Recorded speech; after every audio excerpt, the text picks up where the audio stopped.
Thank you so much, everyone, for staying with us. I'm now being joined by Senator Shehu Sani, a former federal lawmaker, and can I say a former activist? Because once an activist, always an activist. You have it in you. Thank you so much indeed for your time tonight. Thank you for having me. Second week of President Tinubu's swearing in and being in office, and Nadeko had said to him, congratulations, you are one of those who fought for the return of Nigeria to civilian rule, and now you need to focus on a few things. They highlighted to him what he needs to focus on. But from your own point of view, Senator, how would you assess President Tinubu in these 2 weeks? Thank you for having me. Well, first of all, I can see that he has started on a good footing, in the sense that he has proven to be a president, first of all, that is accessible and that also gives a listening ear to people. And from what we can see from a distance, people are trooping to the villa and consulting individuals and groups on what should be the way forward for the country. I think we are starting right for now. Yes. For now? Yes. It might be too early. Because I remember, no, I'm saying for now, yes. And we have to be optimistic. We cannot be pessimistic. And we've got to have the positive mind so that we can help him. He's the one single man at the end of affairs, but he cannot do it all. I mean, Nigeria is for everyone anyways, but then if it needs to function well, it needs to get it right. And it needs all the support, isn't it? I mean, although there are those who have political differences and they've gone to court to exercise their differences, but then what would you be saying to President Tinubu today about what he needs to watch out for? Well, like I've said, I'm satisfied with the level of consultation which I've seen for now. When I say for now, I mean what will become of the kind of counseling, advice and suggestion he gets, and how does he apply it in the next step of his government will determine whether that consultations it was useful or not. But the first thing President Tinubu has to do is to get people that are competent and capable to man the position of authority as he pilot the ship of state to the future.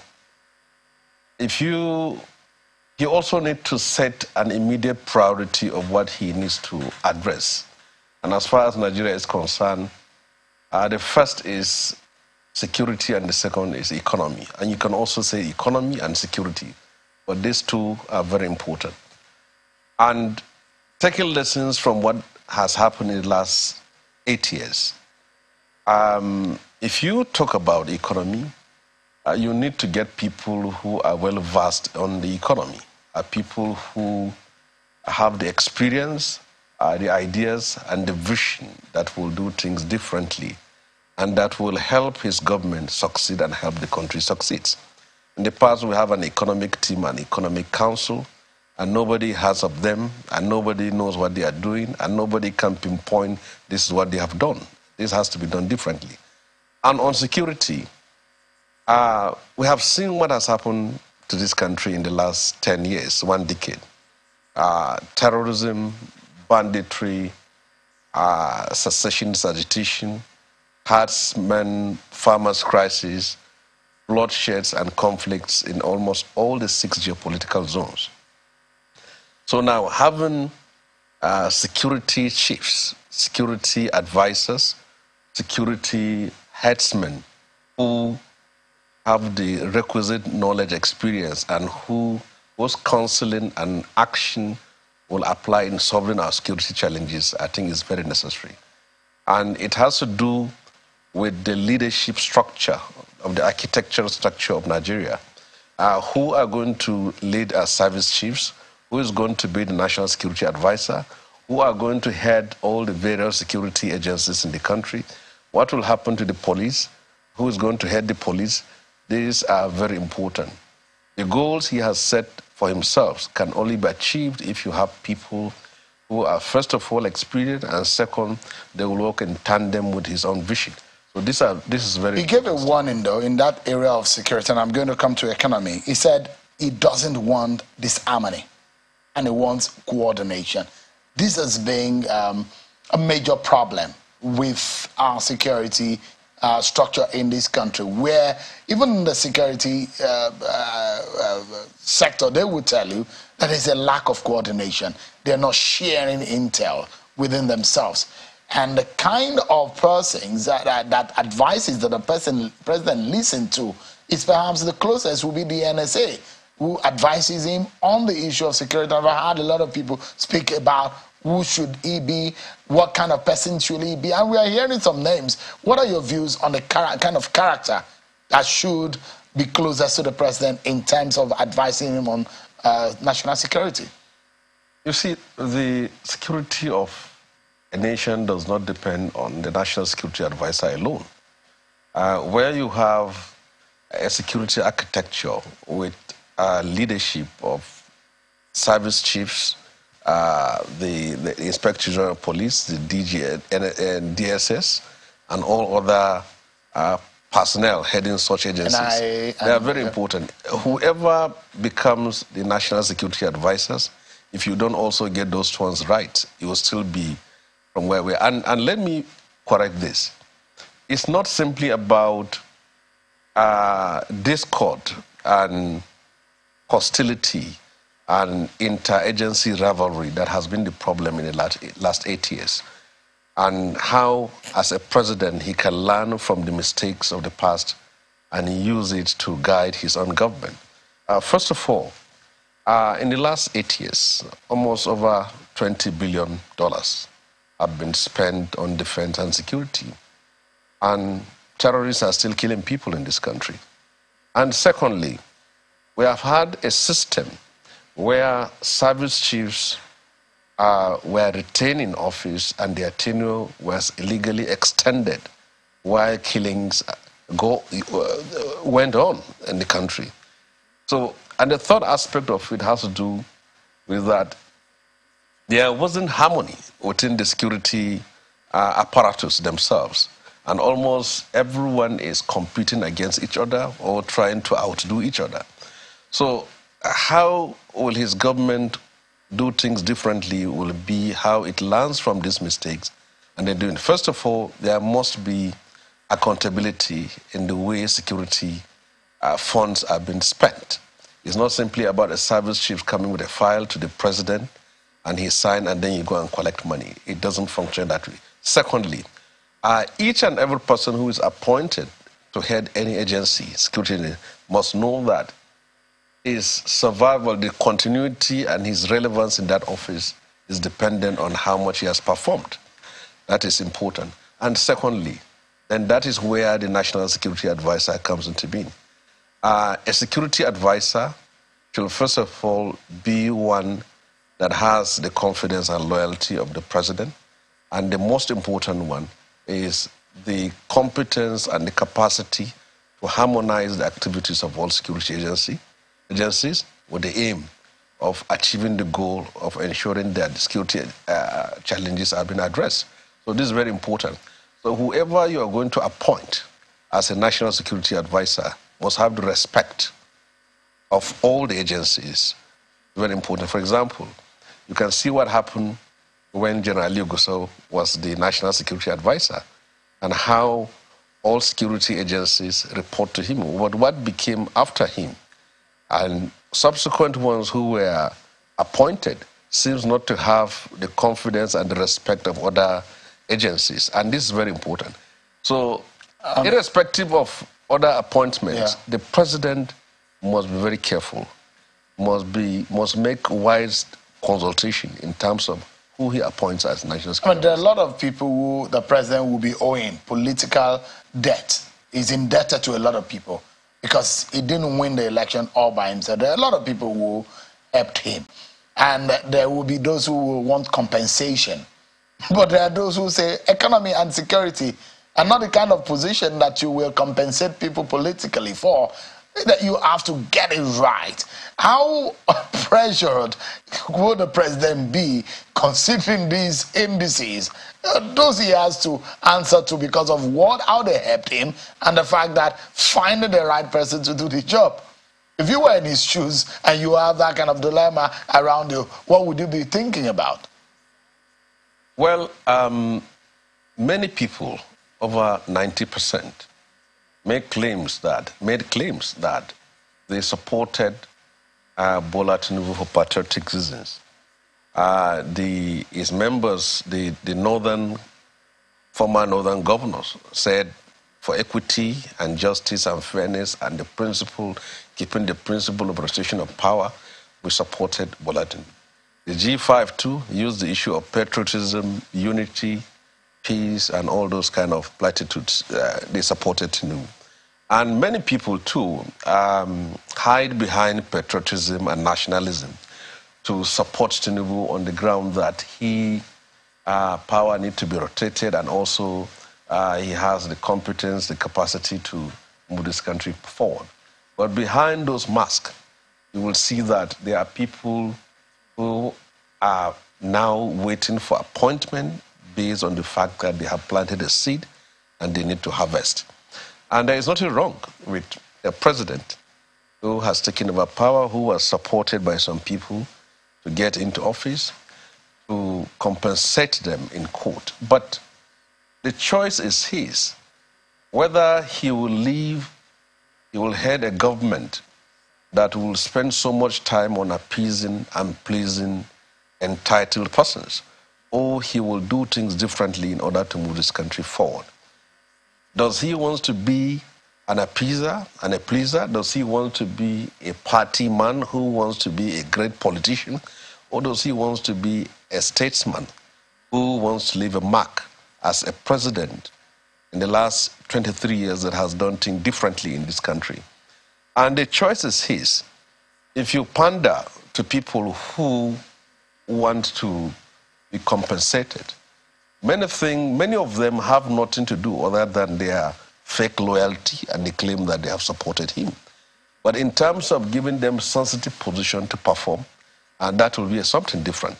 So, to me, if Bola Tinubu, the president of Nigeria, wants to do things differently, and in all this sector, if it's agriculture, look for someone who is competent in agriculture, appoint him as agric minister. If it is transport, if it is health, if it is education, do that for now. For now, the country have spent so much time, we have wasted so much resources in the last 2 decades compensating politicians with appointments. And this is where it has landed us to. So 2 things. Whoever is going to take over the economic aspect of Nigeria, either as a team or as an individual, will be the one that is well versed in the field and one that will do things differently. In the aspect of security, we have seen how this country has moved from one security challenges to another. And despite money being pumped in, the solution has still not been found. Terrorists are still killing people, kidnapping is still going on, and banditry everywhere. Recently, I've had crisis between thieves and Jukun in some part of the country. In Benue, Plateau, southern part of Kaduna, the killings are still going on. So how do you solve this problem? And he is only going to be judged by the result that comes from his government and not by people whom he has settled and appointed as politicians. Let him be mindful of the fact that if his government succeeds, the buck stops on his table. If it fails, it is still him. So compensating politicians should not be the focus of the government now. He's one person who said that he wants to crush the multiple exchange rate that we have. And you are one person who you were in the committee that oversight on issues of loans in this country. And we've seen how much of loans that we have incurred as a people in the past years. And it's going to have a lot of decision to make in the coming days. But there's one decision also that's going to be very critical, which is one thing that Governor of Enugu State, Governor Peter Mba, has asked him today about the release of Nnamdi Kanu. There are those who are from the Southeast also who are asking for unconditional release of Nnamdi Kanu. The governor of Enugu State has been fighting the issue of sit at home. If you were President Tinubu, what would you be doing, or what would you think that kind of request coming from Governor Umba? Well, first of all, I'm not from the southeastern part of Nigeria. I'm from the northwestern part of Nigeria. And secondly, I am a human rights activist. And thirdly, I have been a prisoner in many prisons. I was also a victim of human rights abuses. And as a prisoner who was once jailed and who have stayed so long in prison, there is no way a person like me will support an open breach of the Constitution, an open violation of fundamental rights. A court of jurisdiction in Nigeria has given an order for the release of Nnamdi Kanu. And if we are a law-abiding country, one that is committed to rule of law, and one that is being run according to the Constitution of this country, we should respect the law. But that is from the human rights and the constitutional side. But from the side of national healing, here we have a president whom has started on a new footing. And one of the problems we face as a country today is the separatist agitation from the southeastern part of Nigeria. And if you go to the background of all those separatists, you will see that there was a time in their history there were people who believed in the indivisibility and unity of Nigeria. Then something must have happened along the way that changed their own vision and say now they want to vote out.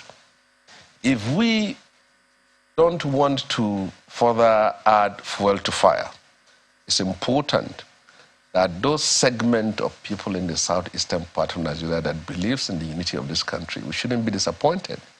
A plea was made by governors of a region, and they are offering guarantee.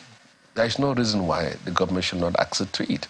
To me, President Bola Tinubu being one that has come from the trenches, even though when we are in jail, he was in exile, I believe that he should leave a footprint. One of the most important one is strengthen the unity of this country. Because we can't pretend that we don't have a problem. Marginalization and alienation of people of the southeastern part of Nigeria and their stigmatization because of the civil war is a reality. And if we have a president here who wants to do this differently, he should listen to them. If you have a few who believe that they should move out of Nigeria and many who believes in remaining within Nigeria, then we should be able to win the hearts of those who believe in secession back to those who believe in the unity of this country. And we shouldn't shy away from it. Nnamdi Kanu was also someone who was like Ken Saro-Wiwa and other ones who fought in the past. And we shouldn't say that we should simply use law and solve all problems. All right. Unity, consensus, consultation is very important. I think we should anchor on the politics of the National Assembly. You've been there, you know how the leadership politics is, usually is. What is going on an intervention of President Tinubu? What is your view, and how do you see this thing panning out? Well, if you go back to 2015, one of the mistakes President Buhari made was that he never consulted the senators-elect when it comes to the issue of his candidate. He simply want Lawan to be made the Senate president and without due consultation. You see, as a president of the country, you have a lot of leverage. There's no way a president will invite senators-elect, many of whom are just coming for the first time, and say, this is the person I want to work with, and I need your support. I want you please to support him. I mean, 99% of them will accede to it. But if you simply go into a room and decide that out of 109 people, there is one person who you believe will be loyal to you and others will not be, and there is one person who you believe in and you are also doubting the sincerity, the loyalty, and the solidarity of others, you are going to have a problem. So I've seen what has happened now. Tinubu being a former senator, and he was also part of those in 2015 when Saraki and Lawan had issues. He was also part of the cycle. So I thought that by now, the first thing he needs to do, knowing that his party has the majority, is to first of all go into a room with members of his party, talk to Uju Uzokalu, talk to Yari, talk to them and say, this is the person I want you to support. They will agree with him. But that was not done. The danger, what is happening in National Assembly now is that there are basically two candidates, Akpabio and Yari. Akpabio is the anointed of the president, while Yari is a rebel leader. Now, I have no doubt, from now to Monday, if there is no serious consultation and appeasement and horse trading, it may go the wrong way of the president.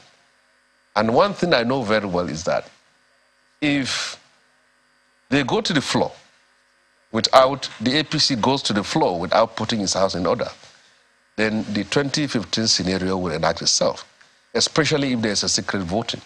If there's an open voting and the president is sitting down to watch every senator where he votes, Akpabio will win. But if it's going to be a secret ballot where nobody knows where anybody votes, certainly it's going to be Yari. So we should be expecting some drama. It's going to be more activities between now and the weekend, and maybe between Monday and Wednesday, we should be expecting some drama. Certainly. Senator Shehu, Sani, is always good to glean from your wisdom and your knowledge. Thank you so much for the insight tonight. I appreciate it. Thank you so much.